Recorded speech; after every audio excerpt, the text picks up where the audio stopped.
po jako akawuwo. Tubanga ddala twagaliza abantu emirembe tugabire ku bantu omusaayi abali mu malwaliro. Abasiraamu abahamadiya batambulira ku mpagi bbiri enkulu okuli ey'okukuuma emirembe wamu n'okwagalana era nga mu kaweefube ow'okubunyisa enjiri eno mu bantu okwetooloola ensi. Bano bategeka enkuŋŋaana mu bitundu by'ensi ez'enjawulo ze batuuma Jawusasalana Conventions. Mbegayiridde abakulembeze emikono gyaffe n'olulimi lwaffe luteekwa okubeera nga lwetoowaze eri abantu okusobola okuteekawo emirembe nga tuwuliriza.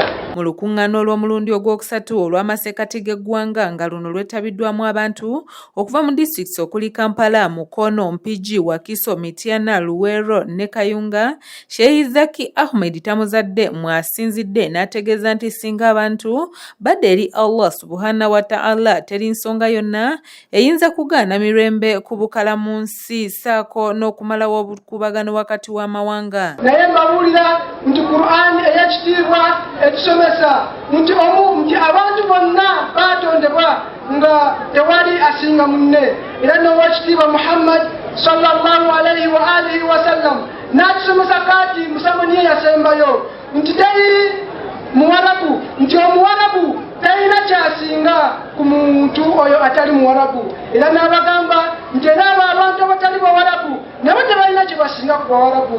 N'agenda mu maaso n'asomesa ensi n'abagamba nti omwabi yenna tali waggulu wa muddugavu newankubadde omuddugavu okubeera waggulu w'omweru. Akulira abasiraamu abahamadiya mu Uganda, Alhaji Sheikh Muhammad Ali Kaire alambuludde obukulu bw'amateeka mu nsi era nga lye limu ku makubo gagambye nti ge gayamba okukuuma emirembe, obumu ate n'okwagalana. Olw'okubeerawo okulwanira ebitono ebigenda bikendeera wabaawo obutali bwenkanya ow'amaanyi n'anyigiriza omunafu.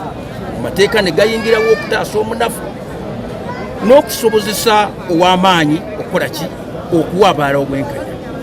Ekyo bwe kiba tekikoleddwa n'abanafu abalowoozebwako nti tebeesobola nabo bajja gezaako okwerwanako, kyekivaamu violence. Era buli bw'osanga kuviirana mu maka gaffe olwana n'emmese mu nnyumba ezze kunoonya kakulya, that's violence. Kubanga eri mu kibira tekiriiyo, n'omwana wo oyawukana naye olw'okuba naye ayagala abeeko likakufunako, n'amawanga agamu gaagala okunyaga amawanga amalala. Akulira abasiraamu abashiya mu Uganda, Sheikh Jalaluddin Luwaga asabye abakulembeze obuteegulumiza eri abo bakulembera ti kubanga eyinza okufuuka emu ku nsonga eziyinza okuvaako emirembe okutabanguka. Naye mu kiseera ekyo twasobolanga n'okutambula ne tugenda ku bbiri ne tugula ebintu by'omu nju nga tutambula naye nga tumukwatako ne mu ngalo. From 1996 to date, Allahu Akbar. Era omu bw'asangamu n'omwamu tujja ekiso. Ono from 1996 to date takyawuliriza muntu amanyi n'ogamba ebigambo bino sibeguya simu mwankolera bino nze nekolera byange sibeguya temuli kye mwampa. Ne the other day mugiri emyaka 10 egyasooka yagamba abo bantu bange tembakwatako.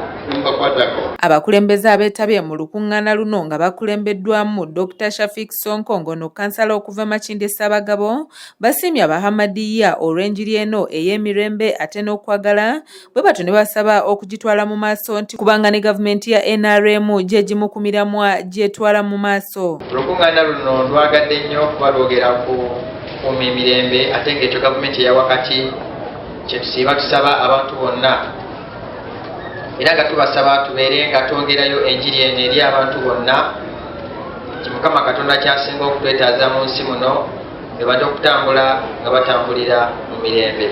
Tusaba era twebaza nnyo abantu abateeka emikolo nga gino ne bategeeza ku mirembe n'obusiraamu kye bwogera. Ekinsanyusizza leero waliwo abaana bangi, bano abaana oba abavubuka bebajja okuddawo babeere nga bakuba enkasi omulimu guno gubeere nga gugenda mu maaso. Olukuŋŋaana luno olutambulidde ku mulamwa oguvuze nti Blessings of Hilat Ahmadiyya in contribution towards world peace. Si kya butonde nti omuntu asigale awo nga teyerwanawo. This exactly yenjigiriza y'Ekisilamu nti obutali bwenkanya bujja butya, bwe buba tebuliiwo ebizibu bijja bitya. tukakana amateeka we gaba tegalinga okufuga buli department ya bulamu ti wano tosukawo tandikira wano oyagala tuyagala tiwajja kuba David Sebuggwawo yakusakidde eggulire lino okula ABS Television.